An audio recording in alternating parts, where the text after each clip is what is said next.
ಯಾರು ನಾವು? ಅತ್ತೆಯ? ಹೌದು, ಅತ್ತೆ. ನಾನು ನಿನ್ನ ಕೊಲೆಗ್ ಮಾಡಿ ಬಂದಿದ್ದೀನಿ.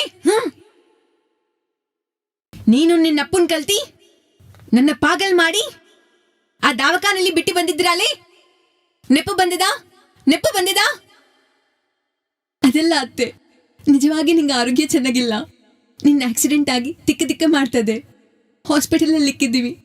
ಮತ್ತೇನು ಉದ್ದೇಶ ಇಲ್ಲ ಅತ್ತೆ. ಇಲ್ಲ, ನನ್ನ ಆಸ್ತಿಗೋಸ್ಕರ ನನಗೆ ತಿಕ್ಕೆಲ್ಲ ಮಾಡ್ಯಾರೆ. ನನ್ನ ಆಸ್ತಿಯಲ್ಲಿ ಅತ್ತೆ, ನಿನ್ನ ಆಸ್ತಿಲ್ಲ ನಿನ್ ತಕೋ, ನಂಗೇನು ಅಭ್ಯಂತರ ಇಲ್ಲ. ನೋಡೇ, ಇವಾಗ ನಾನು ಬಂದಿದ್ದಾದು ನಿನ್ನ ದಯ ದಾಕ್ಷಿಣ್ಯಕ್ಕೋಸ, ನಿನ್ ಕೂಡ ಆಸ್ತಿಕೋಸ ಅಲ್ಲೇ, ನಿನ್ನ ಸಾಯಿಕೋಸ. ನಿನ್ನ ಕೊಲೆ ಮಾಡಿದ್ರೆ ಈ ಆಸ್ತಿ ಎಲ್ಲಿಗೆ ನಾನೇ ವಾರಿಸ್ರಲ್ಲೇ. ನಿಪ್ಪು ಬಂದಿದ ಬೇಕಂದ್ರೆ ನನ್ನ ಆಸ್ತಿ ಎಲ್ಲ ತಕೋ, ನಂಗೇನ್ ಬೇಡ, ನನ್ನೇನ್ ಮಾಡ್ಬೇಡ. ನಿನ್ನ ಏನ್ ಮಾಲೀಕ್ರೆ ನನ್ ಪಗೆ ಹಿಂಗ ಕಮ್ಮಿ ಆಗ್ತಿದೆ. 5 ವರ್ಷ ನನ್ ಬಿದ್ದ ನರಕ ನಿಂಗೆ ಗೊತ್ತಾಗ್ಬೇಕು. ನಂಗೆ ತಿಕ್ಕೆ ಇಲ್ಲಂದ್ರೆ ಕೂಡ ನಿಂಗಪ್ಪು ನನ್ ಪಾಗಲ್ ಮಾಡ್ಯಾನೆ. ಅಷ್ಟಕ್ಕಷ್ಟು ನನ್ ಅನುಭವಿಸಬೇಕೆ. ಸಾಯಿ ನಿನ್ನ ಬಿಡಂಗಿಲ್ಲ, ಸಾಯಿ ನಿನ್ನ ಬಿಡಂಗಿಲ್ಲ, ನಿನ್ನ ಬ್ರತಿಗೆ ಕೊಡಂಗಿಲ್ಲ. ಅತ್ತೆ ಸಾಯಿ ಅತ್ತೆ, ನನ್ನ ಬಿಡತ್ತೆ.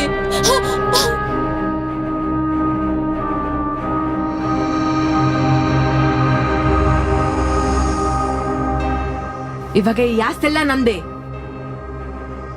ಈ ಆಸ್ತಿಗೆ ವಾರಸ ನಾನೇ. ಇದೆಲ್ಲ ನನ್ನ ಸಾಮ್ರಾಜ್ಯ, ಇದೆಲ್ಲ ನಂದೇ.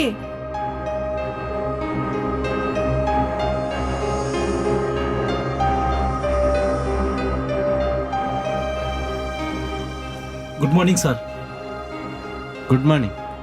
ಹೋಗಿದ್ ಕೆಲಸ ಏನಾಯ್ತು? ಆ ವಿಷಯ ಹೇಳಕ್ಕೆ ಆಫೀಸ್ಗೆ ಫೋನ್ ಮಾಡಿದ್ದೀನಿ ಸರ್. ನೀವು ಇಲ್ಲಿದ್ದೀರಿ ಅಂತ ಗೊತ್ತಾಯ್ತು. ನೀವು ಹಿಂಚದ ನಿಜವೇ ಸರ್. ಆ ಬ್ಲಡ್ ಸ್ಯಾಂಪಲ್ ಇಬ್ರು ಬೇರೆ ಮನುಷ್ಯರು ಅಂತ ರಿಸಲ್ಟ್ ಬಂದಿದೆ sir. Yes, my guess is right. ನಿಜವಾಗ್ಲೂ ಅಲ್ಲೇನೋ ನಡೆದಿದೆ ಮಿಸ್ಟರ್ ವೀರೇಂದ್ರ. ಅವಳಿಗೆ ನನಗೆ ಗೊತ್ತಾಗಂತವ್ರಿಗೂ ಶತ್ರುಗಳು ಯಾರಿಲ್ಲ. ಅವಳನ್ನ ಹತ್ಯೆ ಮಾಡ್ಬೇಕಾಗಿರೋ ಅವಸರ ಯಾರಿಗೆ ಬಂದಿದೆ ಅಂತೇಳಿ ನನಗೆ ಗೊತ್ತಿಲ್ಲ ಸರ್. ಒಂದು ವೇಳೆ ಅವ್ರು ಬಂದುವುದೇಗೆ ಯಾರನ್ನ ಶತ್ರು ಇದ್ದಾರೇನೋ? ಅವಳಿಗೆ ನಾನು ಬಿಟ್ರೆ ಬೇರೆ ಇನ್ಯಾರು ಇಲ್ಲ ಸರ್. ನಮ್ಮವ್ರ ಎಂಕ್ವೈರಿದಾಗೆ ಅನಾಮಿಕಾ ಅವ್ರಿಗೆ ಒಂದು ಹತ್ಯೆ ಇದಲ್ಲ ಅಂತ ಗೊತ್ತಾಗಿದೆ.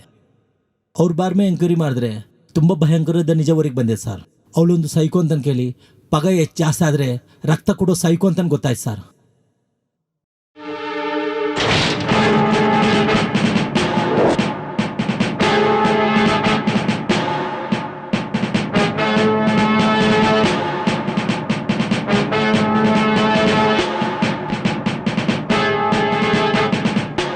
ಅನಾಮಿಕ ನೀನೇ ಸಾಯಿಸಿದೆ ಅಲ್ಲ?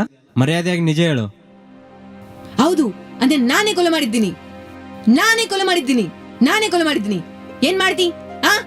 ಏನ್ ಮಾಡ್ತಿ? ಅರೆಸ್ಟ್. ನಾನೇ ಕೊಲೆ ಮಾಡಿದ್ದೀನಿ. Let's move. ಆತರ ಅವಳ ಅತ್ತೆನೇ ಅವಳು ಸಾಯಿಸಿಲ್ರಿ ರಾಜ.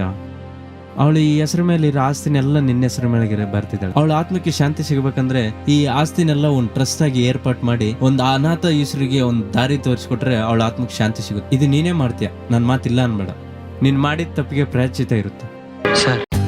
For more updates, like, comment, subscribe to our channel. Hey darlings, గంటని click చేయడం మర్చిపోకండి.